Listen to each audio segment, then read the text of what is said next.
Live from Fargo and serving you on TV, online, and on the go, this is Valley News Live at noon. A school district in northwest Minnesota has launched an investigation into an incident involving the superintendent that allegedly hurt a child. Hi, everyone, and thank you for joining us. I'm Jordan Schreier. The investigation is to determine whether or not a child was injured at Kitson Central School District by the superintendent.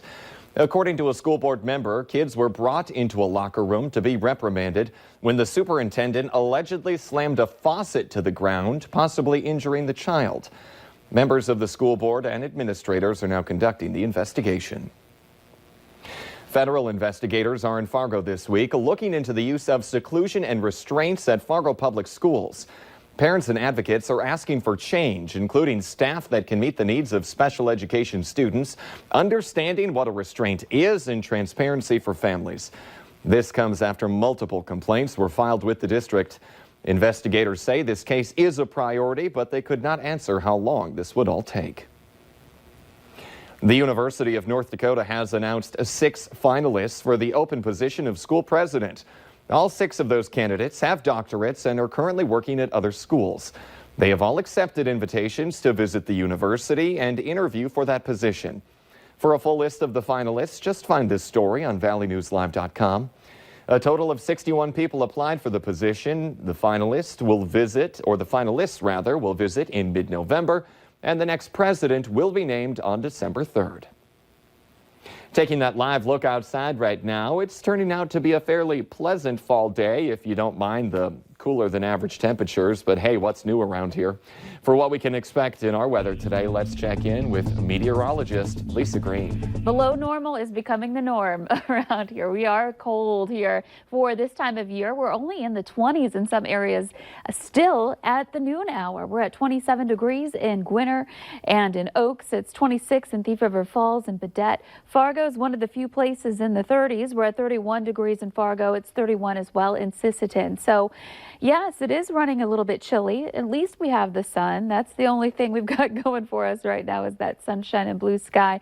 With the wind factored in, it feels quite cold. Our wind chills are down into the teens still. So that winter coat needed if you aren't loving those numbers. Here's a look at the latest visible satellite picture. You could see that there are still some clouds hanging on in northwest Minnesota. They've been slow to move on, but Fargo, Grand Forks, places along eastern North Dakota and parts of Lakes Country enjoying some sun. And then here comes our next little system of cloud cover, perhaps even a few flurries heading our way. The wind kicking up with that too. We've got a gust to 25 currently in Langdon. So blue sky, sunshine here for Fargo and many places in the valley. It's just not enough to warm us up quite here. We'll be into the 30s to about 40 today. We'll let you know if we've got any warmer weather coming up in the forecast for the rest of the week too in just a little bit. Look forward to it. Thank you, Lisa. New for you at noon, a person is in the hospital in Grand Forks after they went the wrong way on I-29 and crashed head-on with a semi. It happened around 11 this morning by the Demers Avenue exit. Highway Patrol tells us a car was going south in the northbound lanes before crashing. As you can see, that sent the semi into the ditch. The driver of the car is in the hospital with unknown injuries. The driver of the semi was not hurt. No other information is available at this time. Also new at noon, a Sugar Beet semi driver was taken to the hospital this morning after his rig tipped over. It happened around 9:30 in Hitterdal. Authorities tell us the truck became top heavy while the driver was dumping the beets, causing it to tip over. The driver is expected to be okay. And a business in downtown Fargo has significant damage after a semi hit it this morning. Around 7, a semi driver attempted to make a turn but didn't take it wide enough, causing them to hit a lean-to in the parking lot of Fabricators Unlimited. An employee there tells us that they will have to demolish the structure because it's currently resting on another building. They do plan on rebuilding it. Luckily, no one was hurt during that incident. Minnesota Vikings backup safety Jaron Kearse has been arrested on suspicion of driving while impaired and with a loaded gun.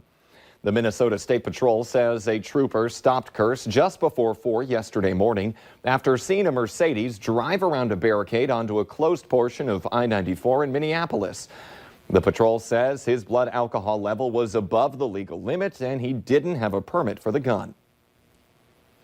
A homeless man who pleaded guilty to starting a fire that destroyed a 117-year-old synagogue in Minnesota has been sentenced to 3 months in jail and 192 hours of community service. 36-year-old Matthew Amoit pleaded guilty last month to negligent fire charges. Authorities say Amoit told them he started some clothes on fire outside that synagogue in Duluth to keep warm.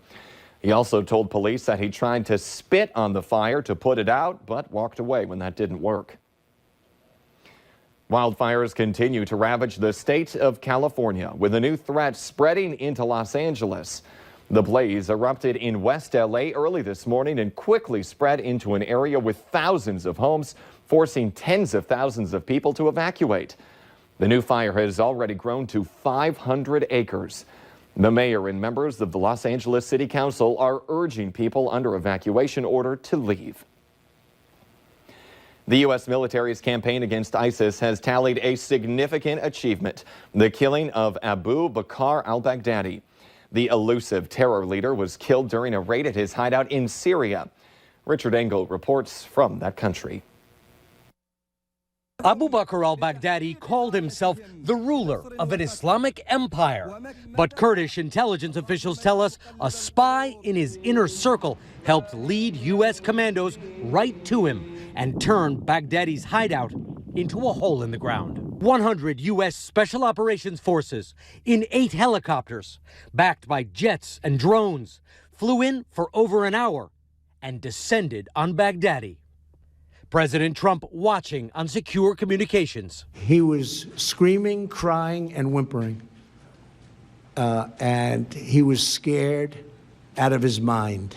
As American special ops and a dog chased Baghdadi into a hidden tunnel. Trying to escape, but it's a dead-end tunnel. And it was brutal, but it was over. And as I said, when he blew himself up, the tunnel collapsed on top of him. Abu Bakr al-Baghdadi founded ISIS. At its peak, it controlled a large swath of land across Iraq and Syria. He called it the Caliphate. It sent and inspired terrorists around the world. Over the last 5 years, U.S. Special Operations Forces and allies, Syrian Kurds, destroyed the Caliphate. Baghdadi on the run. Until this weekend, when the ISIS leader was killed in a smuggling town on the Turkish border. The hunt for Baghdadi reportedly kicked into high gear this summer with the arrest and interrogation of one of his many wives. She reportedly gave information that revealed to the CIA his approximate location in northwest Syria. The Kurds were then able to put a source, a plant, a mole close to Baghdadi, a trusted informant who was passing information back to the Kurds, and that they were relating to the CIA that put all the pieces together. Richard Engel, NBC News, Northern Syria. President Donald Trump has faced backlash for not including some informing high-level officials about this raid, including House Speaker Nancy Pelosi. He has said that he made that decision to prevent leaks.